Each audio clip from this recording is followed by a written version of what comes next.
안녕하세요. 스미다스입니다. 오늘은요, 제가 간만에 또 학교 연구실에서 녹음을 하게 됐습니다. 요즘 강의가 좀 많고 발표가 많아가지고 학기 말이다 보니까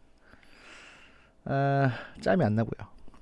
그다음 또 한 가지는 원고는 제가 많습니다. 원고는 사실 한 3년을 해도 될 만큼 지금 원고가 쌓여 있습니다. 3년을 매일 방송해도 될 만큼. 그런데 이 원고가 쌓여 있는 거하고는 둘째 문제로 보통 방송을 하려면 이제 감이 와야 되거든요.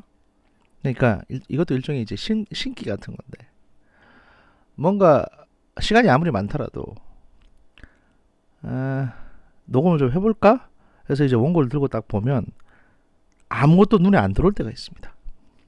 그때는 녹음을 하면 안 됩니다. 아무 재미도 없고요. 아무 말도 안 나오고 그냥 버벅거리다가 끝납니다. 뭔가 이제 번개가 확 치듯이 지금이다, 이거 얘기해야겠다, 이렇게 신기가 왔을 때 그때 얘기를 해야 되는데, 그때가 바로 지금입니다. 지금 보고 계시는 책은요, 최강의 궁극 병기 규화 버전입니다. 예, 제가 이걸 한 권 가지고 있습니다. 예. 아무튼 오늘 첫 번째 뉴스는요, 조선시대 왕들의 수명과 건강법에 대한 이제 글을 좀 소개를 해드리고자 합니다. 뭐 길지는 않을 겁니다. 들어보시면 이 험난한 시국에 도대체 뭔 소리냐 싶으시겠지만, 들어보시면 진짜 이해 가실 겁니다. 예. 동서고금을 막론하고 최고 지도자의 건강은 국가의 운명에 엄청난 영향을 주기 때문에 당대 최고의 명의들이 최상의 음식과 약으로 건강을 지켰습니다. 조선의 왕들은 내의원의 어의들을 주치의로 뒀고요. 질병이 생기면 시약청을 설치하고 어의들의 진찰을 종합해서 약을 올리기도 하고, 또는 어의들 중에 이제 명의가 없으면 민간에 있는 그 의원이라도 데려와서, 예를 들어서 뭐 어떤 의원은 침을 잘 놓는다더라 하면 이제 그 의원을 섭외해가지고 진료를 받기도 합니다.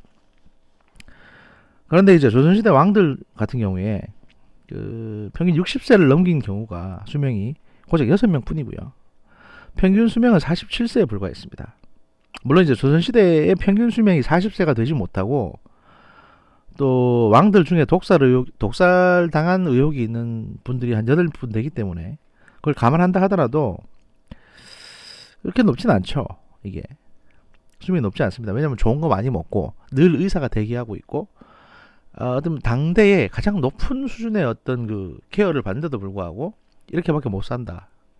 평균 수명이 47세라 그러면 좀 그렇죠. 이 원인은 뭔가 대충 추정해 보면, 막중한 국정 중요 사항을 결정해야 되고, 신하들의 왕권에 대한 도전과 역모에 늘 노심초사를 해야 됩니다. 사실 이게 유교 기반이고요. 또 조선시대라는 게 또 그렇거든요. 막말을 하기가 힘듭니다. 또 신하들이 툭하면 반란을 일으키기 때문에 저게 별로 마음에 안 들어도 그러니까 끌어내서 바로 그냥 죽이고 막 이걸 못합니다. 그냥 뭔가 구실을 만들어야 되고 명분을 만들어야 되는데 그것도 안 된다고 반대하는 사람도 있고, 뭔 정책 한번 하려고 그러면 한 10년 20년 걸리니까 굉장히 스트레스 많이 받거든요. 게다가 이제 왕들의 형제 또는 뭐 종친 이런 분들이 또 이제 민원을 넣고 이러니까. 그 다음에 이제 왕비와 후궁 및 왕자들의 문제. 그러니까 왕자들이 공부도 제대로 안 하고, 또 어떤 애한테 물려줘야 뒤탈이 없을지에 대한 고민도 해야 되고요. 또 이제 왕비하고 후궁 간에 또 싸우지 않습니까? 이러다 보니까 이것도 스트레스가 장난이 아닙니다. 그 다음에 이제 운동 부족. 기본적으로 왕들은 안 뛰거든요. 뛰질 않습니다. 그러다 보니까 뭐 앉아 있거나 누워 있거나 아니면 뭐 의례적으로 이제 회의를 계속 한다든지 이래야 되다 보니까 운동 부족이 무지무지하게 심합니다. 그 다음에 이제 뭐 선천적으로 허약한 체질인 경우도 있긴 하지만, 사실은 이제 운동 부족도 운동 부족인데 가장 큰 원인은 과도한 성생활과 과도한 음주, 이게 사실 대표적이죠. 그러니까 늘 먹을 게 널려 있으니까 한잔 하자. 그래서 한잔 하고. 그 다음에 궁녀들이 또 많다 보니까 또 그렇게 또 하는 거죠. 그러다 보니까 그게 이제 좋을 것 같아도 계속 그러다 보면 결국 몸 망가집니다. 간이나 신장부터 이제 절단나기 시작하거든요. 위에 왕들의 수명을 살펴보면 5일에 한 번씩 내의원 진찰을 이제 이제 일반적인 이제 통례보다 많이 받았던 영조라든지 또는 그 어이의 충고를 반드시 따랐던 청나라 건륭 황제에 의해서 보듯이 의사의 생활 지도를 잘 받아들인 임금은 굉장히 오래 살았습니다. 하지만 의사들이 어이들이 이거 좀 하라고 하는데 안 지키고 안 따르고 하면은 오래 못 사는 겁니다. 그 역대 왕들을 괴롭힌 가장 흔한 질병은 등창이었습니다. 이 등창은 이제 그냥 종기 같은 건데요. 피부병인데 이게 이제 고름이 피부에 국소적으로 생긴 이제 뾰루지, 뭐 부스럼, 그 다음에 이제 그 기름진 걸 많이 먹다 보니까 피부에 이제 여드름 같은 게 생기는데 문제는 이제 이게 항생제가 없다 보니까 조선시대 때는 이게 큰 문제를 일으킵니다. 현대는 이제 항생제가 흔하니까 그냥 후시딘 같은 거 발라도 되고 뭐 가서 약국 가서 저기 약 받아 먹거나 아니면 저 주사 한 대 맞으면 끝입니다. 끝인데 또 있잖아 마이신 안연고나 뭐 이런 거들 바르면 되는데 이 이제 원인이 뭐냐면 원인균인 포도상규균이 피하 조직에 들어가가지고 균이 점점 퍼지면서 합병증인 폐혈증을 유발하게 되고요. 이 폐혈증이 전신에 퍼지게 되면 뇌막염 등 장기에 염증이 생겨서 사망하는 겁니다. 그러니까 등창이 처음에는 이제 등에 무슨 피부병 가렵다가 이게 커지고 커져서 이제 혈관을 침투해 들어가면 이제 폐혈증으로 확산됩니다. 폐혈증 걸리면 그냥 항생제 없는 데서 폐혈증이 걸린다는 거는 그냥 바로 이제 돌아가실 날 받아놓은 거거든요. 그 종기의 주된 원인도 이제 스트레스와 운동 부족이죠. 왜냐면 이게 이제 기본적으로 저기 몸에 그 저항력, 면역력이 부족해서 생기는 문제니까요. 왕들을 위한 최고의 건강식은 검은색 음식이었다고 합니다. 이건 이제 사상의학하고도 연결되는데 검은 콩, 검은 깨, 오골계, 흑염소, 토종 검은소, 흑우 이런 거. 검은색은 오장 가운데 신장에 주로 작용합니다. 이건 이제 동양의학에서 보통 얘기하는 겁니다. 한의학에서 신장은 콩팥뿐만 아니라 비뇨 생식기 전부와 성호르몬을 비롯한 내분비 호르몬을 총괄하는 개념입니다. 따라서 신장이 허약하면 기력과 정력이 감퇴하고 각종 성인병이 유발되면서 노화가 빨리 진행됩니다. 이런 이유로 검은색 음식과 약은 조선왕실에서 최고의 보약으로 여겨졌습니다. 근데 뭐 따지고 보면 사약도 검은색이죠. 아무튼 건강 요리에는 필수적으로 표고버섯을 넣었는데 성생활에서 심장에 무리가 오는 것을 방지하기 위함이었다고 합니다. 뿐만 아니라 스트레스로 인한 심화를 풀어주는 효과도 있습니다. 왕들은 양기를 성하게 하기 위해 식수로 새벽 5시에 솟아나는 샘물을 마셨고요. 경락을 잘 소통시켜주는 100번 끓여 만든 백비탕 이런 것들을 마셨다고 합니다. 그러니까 물을 100번 끓여가지고 만든 게 백비탕입니다. 그 드라마 허준을 보시면 물도 수백 가지 종류가 있느니라 이러면서 이제 가르치는 게 나오는데요. 이게 이제 그런 내용이고요. 그럼 이제 조선시대 때 가장 장수했던 왕은 누군가?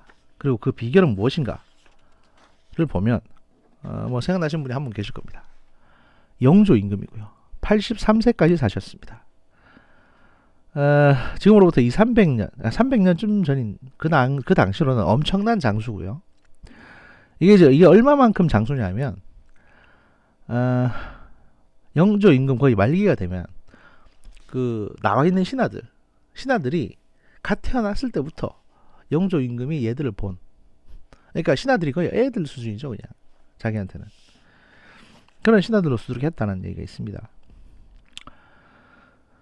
영조 임금은 이제 이복형이었던 경종 임금을 독살했다는 의혹과 이게 유명한 계장과 생감 이야기입니다.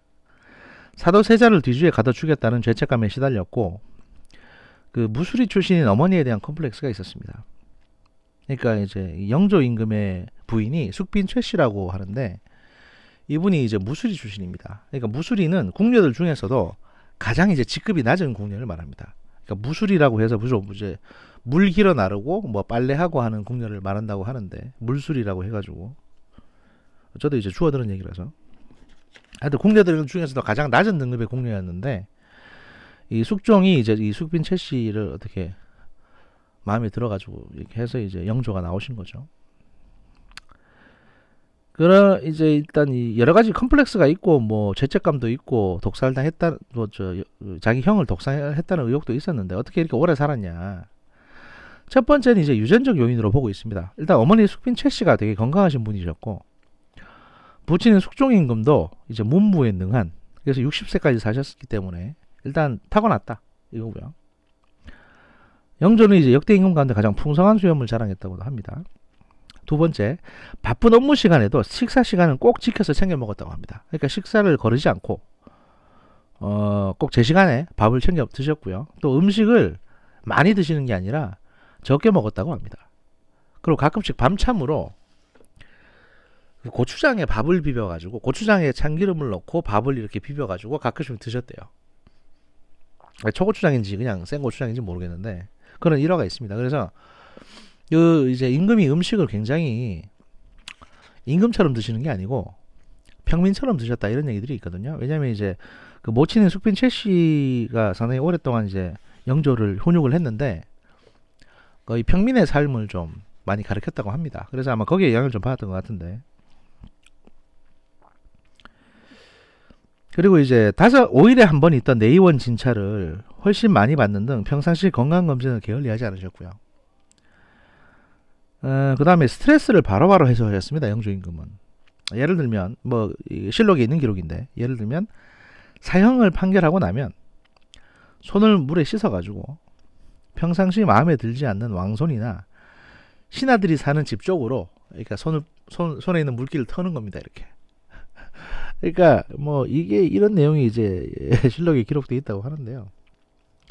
그러니까 평소에도 상당히 그 험한 말을 많이 하시고 또 굉장히 신하들을 하대하고 뭐 왕이니까 당연하지만 하여튼 본인 스트레스를 안 쌓이는 방향으로 많이 사셨다는 거죠.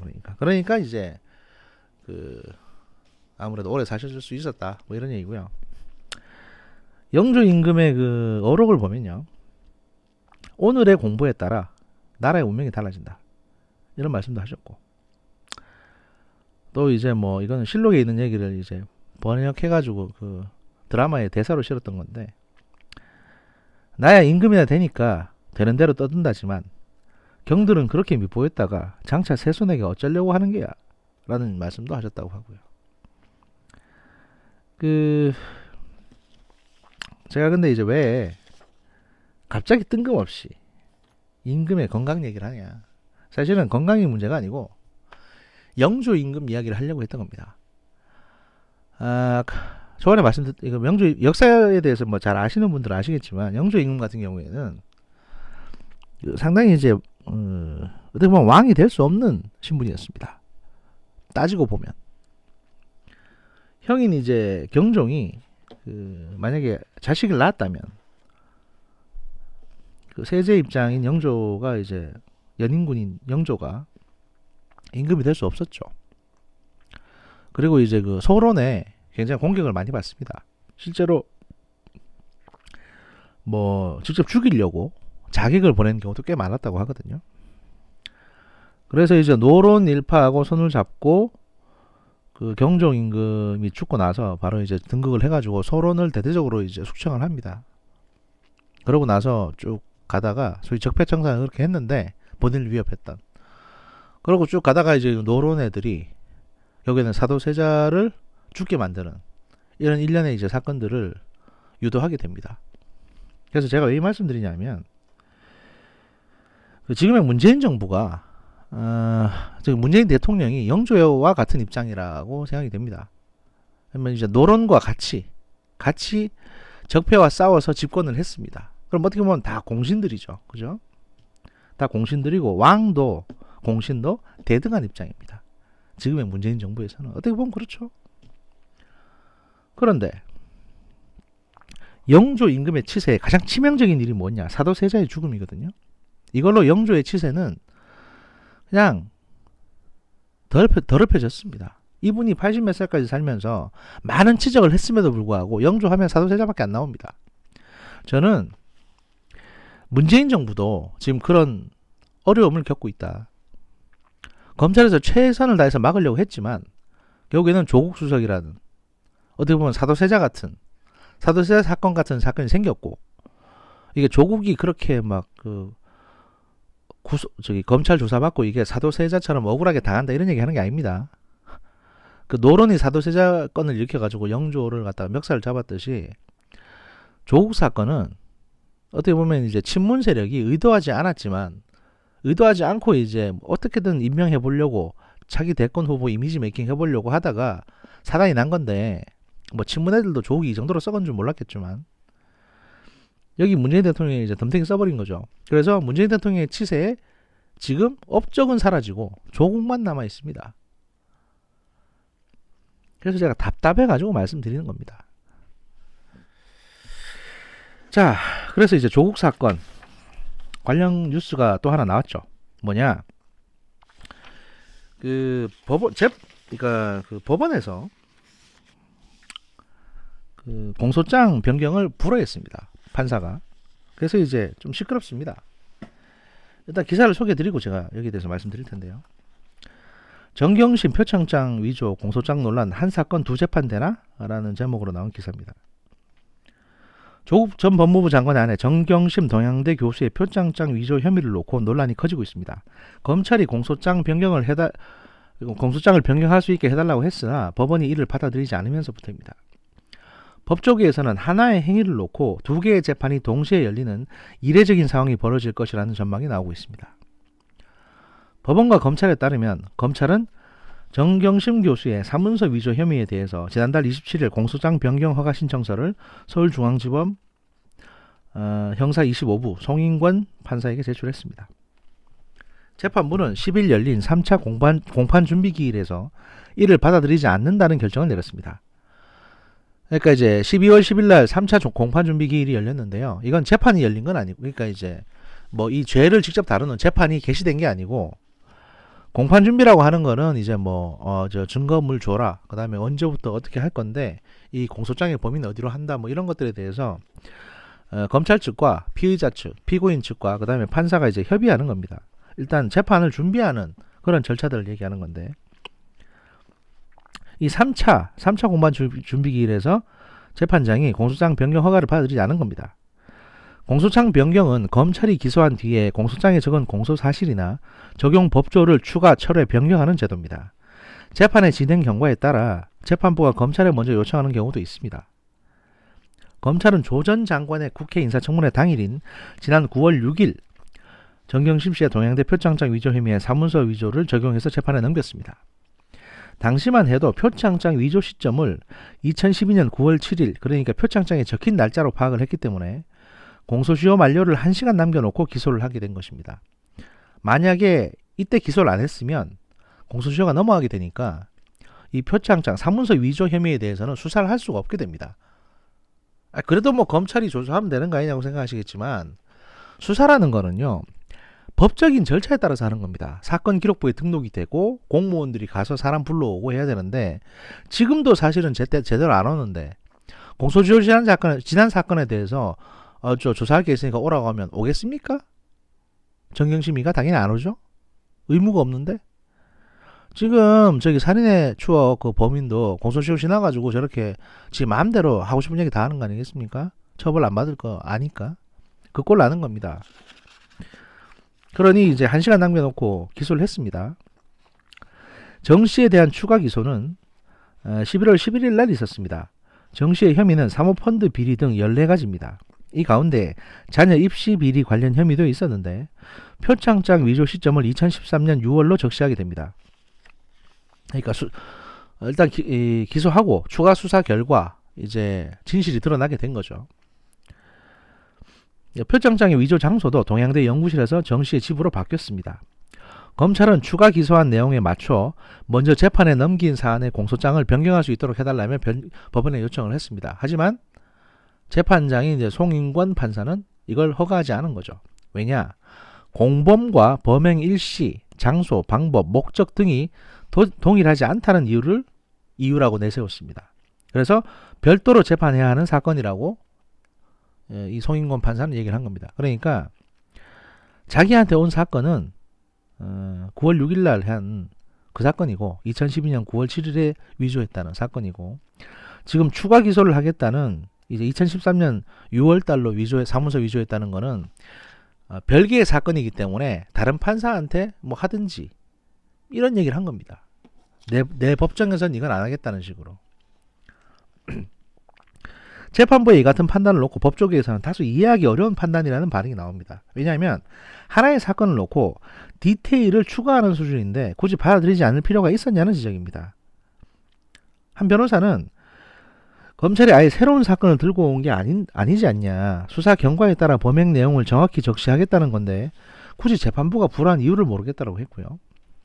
대법원 판례 같은 경우에도 공소사실의 동일성은 사실의 기초가 되는 사회적 사실관계가 기본적인 점에서 동일하면 그대로 유지된다고 했습니다. 기본적 사실관계의 동일성을 판단함에 있어서는 피고인의 행위와 사회적 사실관계를 기본으로 하되 규범적 요소도 아울러 고려해야 한다고도 했고요. 대법원은 해당 판례에서 두 공소사실이 행위나 피해 법익이 다소 다르더라도 규범적으로 판단했을 때 공소사실의 동일성이 인정된다면 공소장 변경은 허가해야 한다고 했습니다. 그러니까 이 규범적으로 판단이라는 단어가 들어가게 되면 포괄적으로 해줘란 얘기거든요.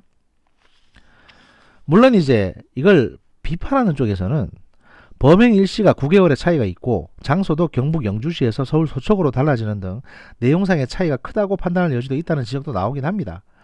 또 이제 피고인의 방어권이 침해될 여지가 크다는 얘기도 나오고요. 또 검찰의 공소사실을 깨트리기 위해서 변호인 측이 준비해야 하는 증거와 변론 전략이 달라질 수 있기 때문에 이게 또 뭐 문제가 있다 이런 얘기도 나오긴 하는데 이건 사실 그냥 죄진 사람이 하는 얘기고요. 또 다른 변호사 얘기에 따르면 형사소송법에 따라 공소사실의 변경 등이 피고인에게 불리하게 작용할 수 있다면 공판 절차를 중지할 수 있다라며 재판장이 정시에 대한 보석 가능성을 선제적으로 언급한 상황인데, 그러니까 공소장 변경 안 되고 그 다음에 이 정경심씨 쪽에 수사 기록 복사 안 해주면 보석으로 풀어줘 버릴 거다 이런 식으로 재판장이 얘기를 했거든요. 그래서 재판장이 정시에 대한 보석 가능성을 선제적으로 언급한 상황인데 그렇다면 직권으로 보석 결정을 내리고 변경된 공소사실에 대해서 판단을 하면 될 것이라고도 했습니다. 그러니까 일단 다 읽어드리고 설명드릴게요. 그 다음에 검찰은 그래서 검찰은 어떻게 하기로 했냐, 그 공소장 변경을 재신청하는 방안과 별도로 기소하는 방안을 놓고 검토에 들어갔다고 합니다.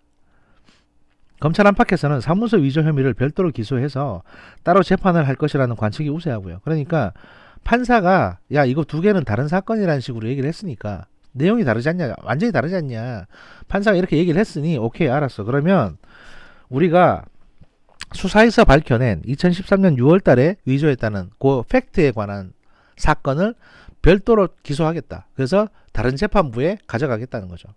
다른 1심 재판부에. 그래서 위조를 한 범행은 하나인데 하나는 2012년 9월에 한 거, 또 하나는 2013년 6월에 한 걸로 해가지고 재판 두 개를 하겠다는 겁니다.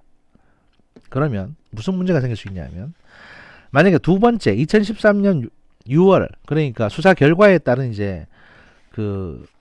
그걸로 가지고 공소를 하게 될 경우에 그 공소를 받아들이는 1심 재판부가 만약에 이 사건을 보고 야 이거는 니네가 2012년 9월에 먼저 기소한 사건하고 같은 사건인데 왜 일로 갖고 오냐, 가져가라, 이래버리면 법원이 한 입으로 두 말 하는 게 되거든요. 그러면 맨 먼저 공소장 변경 허가 안 해준 판사가 바보 되는 거죠. 이렇게 되면. 그러니까 이렇게 하는 방안, 그러니까 제가 보기에는 이렇게 두 개의 재판으로 가는 동시에 이 공소장 변경 안 해준 송인권 판사, 이 사람 재판에서는 일단은 1심에서는 무죄가 나올지도 모르니까 일단 밀어붙여보고 그 다음에 이 사람이 무죄를 때리면 2심의 고등법원에 가가지고 공소장 변경 다시 요청하면서 이거 부당하다라는 식으로 어필을 하겠다라는 겁니다. 그런 전략으로 지금 하겠다는 거고요.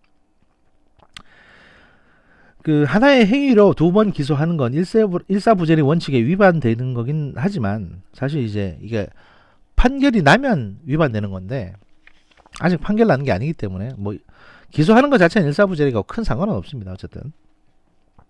근데 정 씨의 상문서 위조 혐의는 지금 이제 최초 맡고 있는 1심 재판부가 다르다는 판단을 했기 때문에 이걸 근거로 해가지고 추가 기소 또 다른 재판을 여는 거는 문제 없다는 판단입니다. 왜냐하면 법원에서 그렇게 했으니까 다른 사건이라고 법원에서 말하고 있으니까요.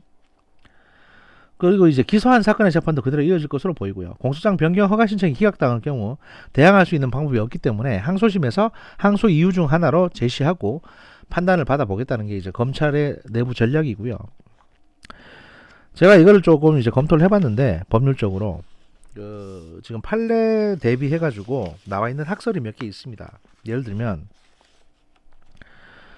그 공소장 변경 허가 신청을 했을 때 검사가 이 동일성 인정 여부, 그러니까 공소 사실이 동일한지 아닌지를 인정하는 여부에 대해서 이제 법원은 검사의 공소장 변경 허가 신청이 공소 사실의 동일성을 해치지 않는 한도에서 허가해야 한다라고 되어 있습니다. 이 형사소송법 298조 1항이거든요. 그런데 이제 공소 사실의 동일성의 판단 기준에 대한 학설이 있습니다. 왜냐하면 이게 판사마다 의견이 다르다 보니까 법학에서도 이제 여러 가지 학설을 갖다 댑니다. 첫 번째, 기본적 사실 동일성. 그러니까 기본적인 사실이 동일하면 공소장 변경 허가해줘야 된다. 이런 학설이 있고, 두 번째, 죄질 동일성.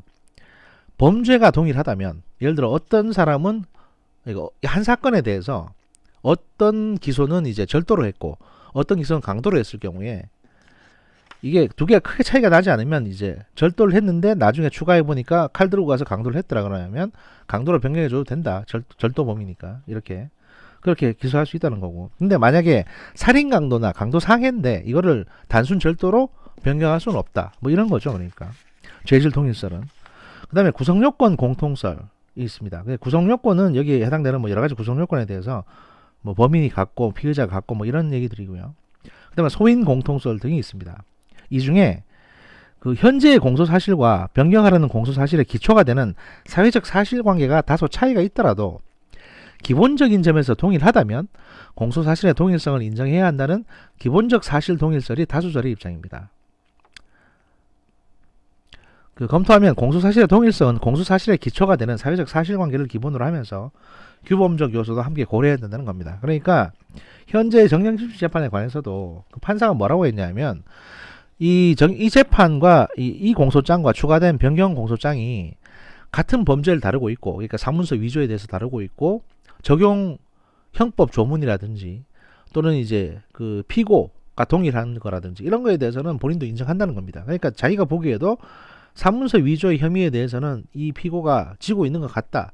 하지만 공소장의 세부 내용이 너무 다르기 때문에 지금 당장은 이대로 하기 어렵다. 그러니까 검찰이 공소 취소를 하고 다시 하든지 아니면 별개의 사건으로 가져가든지 둘 중에 하나를 하라는 식으로 이제 판사가 말을 한 거죠. 그리고 이제 공소 취소의 효력, 또 하나 있구나, 이게. 그리고 그럴 경우에 검사가 공소 취소를 해가지고 공소 기각 결정이 확정된 후에 공소 사실을 변경해가지고 재기소하는 경우에 이 재기소의 제한에 대해서 재기소를 할 수 있냐 아니냐에 대해서 이제 법원이 판단하는 것들이 있는데요. 여기에 대한 학설을 보면 공소 취소에 의한 공소 기각 결정이 확정된 때는 공소 취소 후 그 범죄 사실에 대한 다른 중요한 증거를 발견한 경우에 한해서 다시 공소를 제기할 수 있다고 되어 있습니다. 그러니까 사실은 검찰 입장에서도 기소를 했는데 지금 상황에서 공소 취소할 수도 있습니다.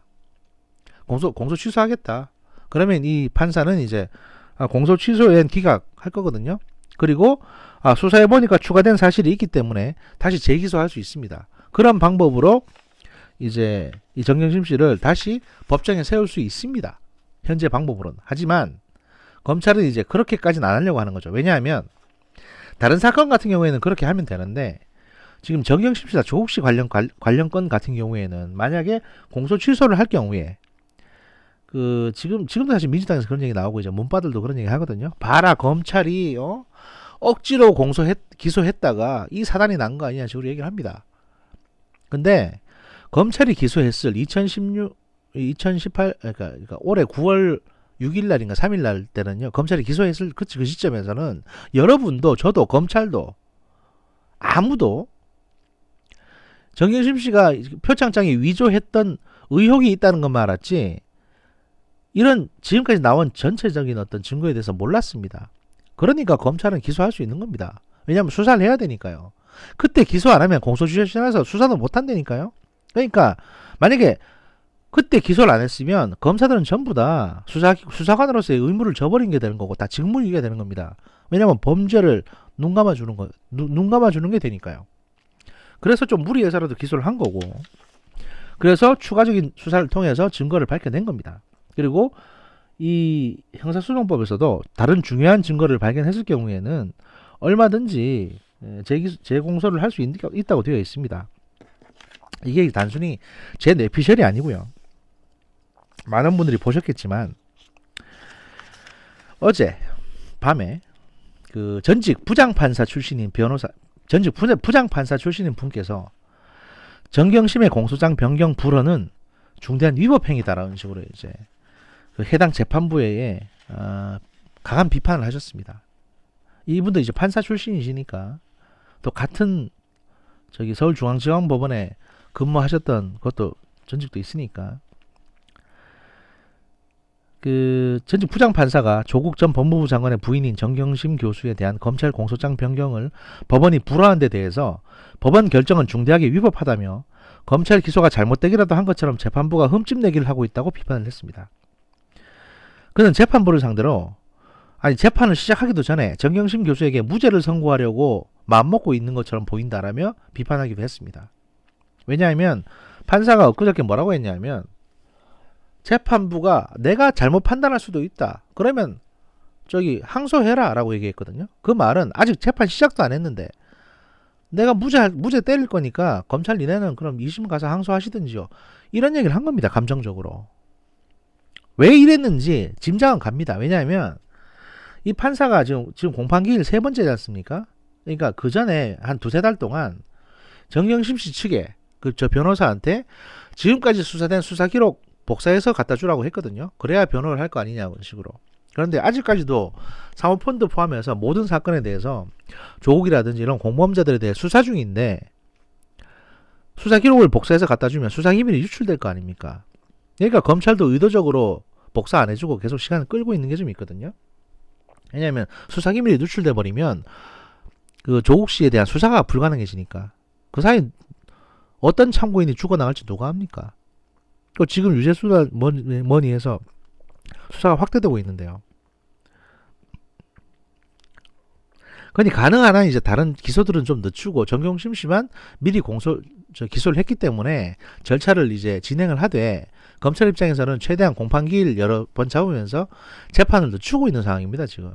이러니까 이 판사도 화딱지가 난 거죠. 검찰한테. 그래서 이렇게 감정적으로 나오고 있는데 이거는 이 판사가 상당히 좀 중립성을 잃고 있는 것처럼 보이고요. 감정적인 것처럼 보입니다. 뭐 얼마나 잘난 인간인지 모르겠지만 그리고 이제 이게 제 혼자만의 생각이 아니라 본인의 선배인 다른 판사도 이제 이런 식으로 비판을 하고 있으니까요.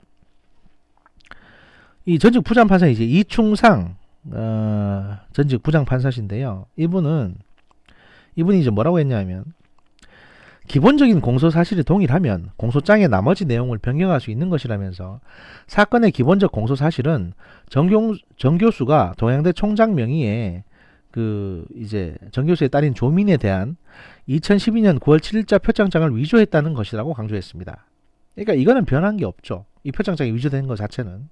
그리고 검찰은 공소사실 중 주범, 표창장의 작성 명의자, 표창장을 받는 사람, 표창장의 작성 일자, 표창장의 문안의 내용, 죄명, 적용 법조는 원래대로 유지를 했습니다. 이건 변경된 게 아닙니다. 공소장 변경을 신청한 것은 5가지 항목뿐이라는 겁니다. 이 이전 판사가 꼽은 5가지 항목은 공모자, 공범을 성명불상자에서 조민으로, 그리고 위조 일시를 2012년 9월 7일에서 2013년 6월로, 그리고 위조 장소를 정경심 연구실에서 정경심의 자택으로 검찰이 변경을 요청한 겁니다. 그리고 위조 방법에 대해서 컴퓨터 파일로 표창장을 출력해서 총장 직인을 날인하였다 해서 정경심 아들의 상장을 캡처해서 워드 문서에 삽입해 그중 총장 직인 이미지를 붙여 넣었다로. 그리고 위조 목적을 유명 대학원 진학에서 서울대 의학전문대학원 제출로 변경한 점도 포함됐습니다. 그러니까 총 5가지인데요. 왜 이 5가지를 얘기하냐 하면 그 공소장 변경에 대한 대법원 판례에서도 요 5가지를 예로 들고 있습니다. 이 5가지 사항 중에 한 개라도 일치하면, 한 개라도 그 동일하다 싶으면 공소장 변경을 허가해 줘야 된다라고 대법원 판례에서 말하고 있거든요. 그러면 이 5개 중에 일치하지 않은 게 뭔가, 일치하는 게 뭔가를 보면요. 일단은 송인권 판사는, 1심 판사인 송인권 판사는 이 5개 다 틀렸다. 이 두 공소장이 이 5개의 항목이 다 다르기 때문에 자기는 허가해 줄 수 없다고 했는데, 제가 보기엔 다르지가 않아요. 왜냐하면 첫 번째 공모자 성명불상자에서 조민으로 바뀌었습니다. 그때 성명불상자 누가 공범인지를 몰랐는데 수사해보니까 조민으로 나온 겁니다. 이게 뭐가 달라진 겁니까? 왜냐면 상 받는 사람이 조민인데. 두 번째, 위조 목적. 첫 번째 공소장에서는 유명 대학원 진학이라고 썼다가 그 다음에 넣었던 검찰 공소장에는 서울대 의학전문대학원 제출로 했습니다. 이게 뭐가 다릅니까? 똑같지. 대학원 진학인데. 근데 이 5개 중에 한 개만 맞아도 변경해 주라는 게 대법원 입장인데, 이 판사는 이 5개 중에 2개나 맞는데도 불구하고 공소장 변경을 허락을 안 해준 겁니다. 일단 기사 계속 말씀드리면요. 또 이제 이 판사는 이제 검찰이 표창장 위조 날짜를 바꾼 것에 대해서 기본적 공소 사실이 변경되는 것이 아니라고 강조했습니다. 앞서가지고 이 5개 같은 경우에 이는 종전보다 내용을 구체적으로 특정했으므로 피고인의 방어권 행사에 불리하긴커녕 오히려 유리하다고 지적을 합니다. 그러니까 예전에는 모호하게 됐던 거를 지금 구체적으로 해줬는데 왜 이게 다르다고 얘기하냐. 그리고 표창장 위조 날짜 바꾼 거는 기본적으로 공소사실이 변경되는 게 아니라는 거죠. 지난달 9월 6일 정 교수를 검찰이 기소할 때는 위조 일시는 앞으로 수사에 따라 변경될 개연성을 내포하고 있다고 검찰은 발표한 바 있습니다. 실제 검찰은 당시 공소시효 만료를 이유로 정경심 교수를 기소하면서 추가 수사 내용에 따라 위조 일자 등 공소장 변경을 하겠다는 입장을 언론에 말한 바도 있고요. 그래서 이제 이충상 전 판사는 위조 장소와 위조 방법의 변경도 기본적 공소사실의 변경을 초래하는 것이 아니고 이는 정 교수가 예상할 수 있었던 것이기 때문에 방어권 행사에 실질적인 불이익을 초래하는 것도 아니라고 설명했습니다. 이어서 이 송인권 부장판사의 결정은 검찰의 기소가 원천적으로 잘못되기라도 한 것처럼 흠집을 내고 있는 것처럼 보인다. 검찰은 송 판사의 부당한 조치에 굴복해서 첫 공소를 취소하지 말고 공소장 변경 신청서의 내용으로 별도로 기소하는 것이 옳다라고도 했습니다. 그러니까 부장판사 출신인 분이 보기에도 제가 다른 사건이라고 했으니까 일단 이 재판은 이 재판대로 가고 그 다음에 별개의 재판으로 법원에 넣어라. 이렇게 조언을 하는 겁니다. 그러면서 이제 이충상 전 판사는 이제 송인권 부장판사가 정 교수에게 무죄를 선고하려고 작심했다는 의혹도 제기합니다. 이건 이분의 추측인데, 그는 송 부장판사는 정 교수에 대해 무죄를 선고하려고 작심하고 공소장 변경을 불허한 것으로 보이는데 그의 공소장 변경 불허가 위법하다고 항소심이 판단할 것이라고 주장했습니다. 그러니까 이게 고등법원에 올라가면 1심에서 이 판사가 잘못 봤다 라는 식으로 판결이 나올 거라는 거죠. 왜냐하면 상식적이지 않은 상황이기 때문에요.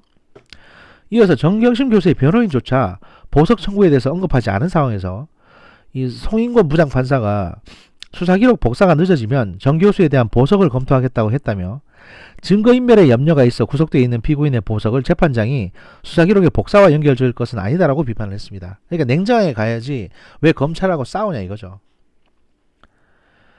그리고 이제 검찰에 무슨 얘기까지 했냐면 정의 그러면 저 송인권 부장판사에 대해서 기피 신청해가지고 재판부 바꿔달라고 해라 이런 식으로까지 조언을 하셨는데, 제가 보기에 이제 이분은 이제 이걸 좀 세게 말씀하신 거고요.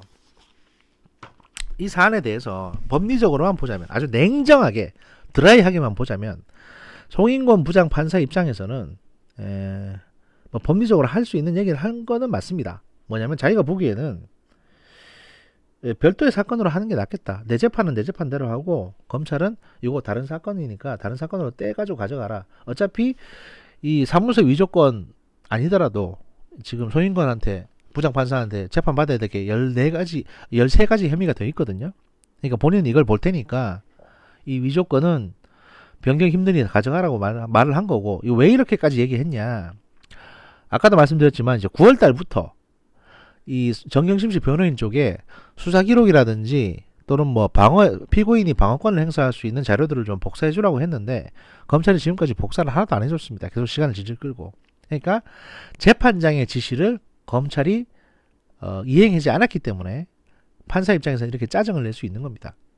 그리고 이제 그 보석 얘기 같은 경우도 풀어준다가 중요한 게 아니고요. 사실은 공소장이 변경되게 될 경우에는 일단은 사전에 공소가 취소가 되고 그럼 재기소를 하든지 뭔가 이래야 되거든요. 그러면 지금 정경심 씨가 불구속 상태에 있으면 이런 보석이니 뭐니 이런 얘기가 안 나올 텐데 구속 상태에 있지 않습니까? 일단은 이 위조 재판 관련 건으로. 그렇기 때문에 물론 이제 구속영장이 발부된 거는 이 위조 관련 건으로만 발부된 건 아닙니다. 그러다 보니까 다른 혐의들 뭐 저기 사모펀드라든지 이런 걸로 다 포괄해 가지고 지금 구속이 돼 있긴 한데 이 위조건에 대한 공소장 변경을 다루는 판사 입장에서는 만약 공소 취소가 되면 지금 구속돼 있는 피고인은 부당하게 구속이 돼 있는 거니까 일단은 풀어주고 그 다음에 니네가 재기소를 하게 되면 그때 다시 구속시키면 되는 거 아니냐, 이런 얘기를 판사 입장에서 할 수는 있습니다. 드라이하게. 하지만 어떻게 보면 이제 지금 뭐 정치적인 이슈, 그 다음에 이제 이 검찰의 기소에 대해서 외압이 들어오는 거, 이런 거에 대해서 이제 세세하게 배려를 못하고 있다. 법조인으로서는 그런 판단이 좀 들고요. 세심하지 못하다. 말을 할 수는 있는데 그걸 굳이 꼭 여기서 따지고 들어야 되냐, 뭐 이런 의견인 거죠. 제 의견은.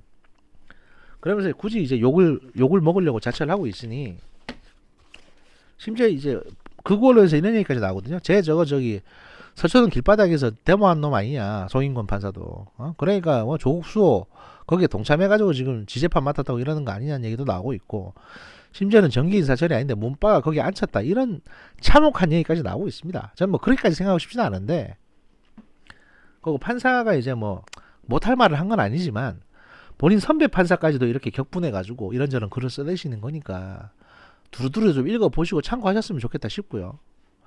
또 송인건 부장판사의 발언에 따르면 본인이 이 사건 관련해서 언론을 많이 보시는가 봐요. 근데 사실 판사들은 어떤 사건 재판을 하는 데 있어가지고 언론을 가급적이면 안 보신다고 제가 들었거든요. 왜냐하면 너무 선입견에 빠지기 때문에. 근데 이제 이분은 언론도 많이 접하고 있는 상황이라 약간은 좀 검찰에 대한 짜증이나 선입견이 있는 것 같다, 이런 말씀을 드릴 수 있겠습니다. 하지만 원칙적으로 중요한 거는 뭐냐, 검찰이나 법원은 이렇게 실무적인 차원에서 싸울 수 있습니다. 그런데 소위 조국 지지하시는 분들, 문재인 지지자라고 하시는 분들 중에, 저는 뭐 문재인 대통령에 대한 감정은 없기 때문에 조국을 지지하는 사람들이 이 사건을 보고, 야 봐라, 검찰이 무리한 기소를 한 거 아니냐, 정경심 무죄 나겠네, 이라고 이제 잔치를 벌이고 있는데, 여러분 정신 똑바로 차리십시오.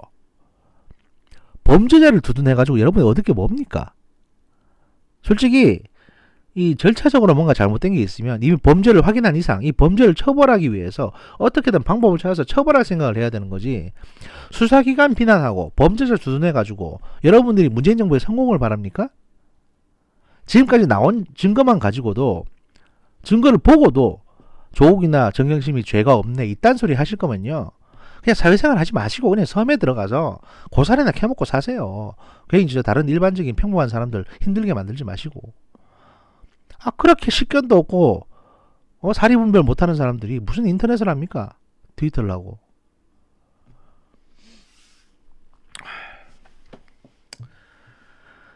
이렇게 저는 이렇게 사회생활의 스트레스를 이런 이제 정치에 대한 어떤 그 바른 말을 하는 걸로 스트레스를 풀고 있습니다.